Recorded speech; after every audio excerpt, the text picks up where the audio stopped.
Welcome to our channel. Today we how to connect Cloudflare Turnstile for bot protection in UI forms step by step clearly.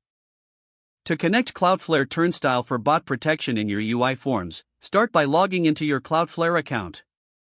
Navigate to the dashboard and select the site where you want to implement Turnstile. In the left sidebar, choose the Firewall option.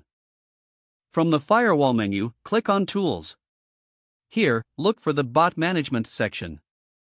Once there, locate the option for Cloudflare Turnstile. Click on Configure to access the Turnstile settings. Enable Turnstile by toggling the switch to the on position. Next, you'll need to configure the integration settings. Select the type of UI form you wish to protect. Copy the provided site key and secret key for later use. Now, open your web development environment. Locate the UI form you want to apply bot protection to. In the form's HTML, add the Turnstile widget using the site key. Ensure that the Turnstile script is included in the head or footer of your HTML. Next, implement a server-side verification process using the secret key. In your server-side code, send a verification request to Cloudflare's API with the user's response token. Check the response from Cloudflare to validate whether the submission passed verification. If the verification is successful, proceed with your form processing logic. Otherwise, reject the submission and display an appropriate error message.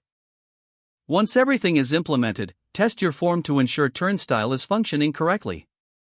Monitor your Cloudflare dashboard for bot traffic after deployment. Adjust your settings as necessary based on performance and user feedback. If the page does not load, refresh the browser or try again in a private or incognito window.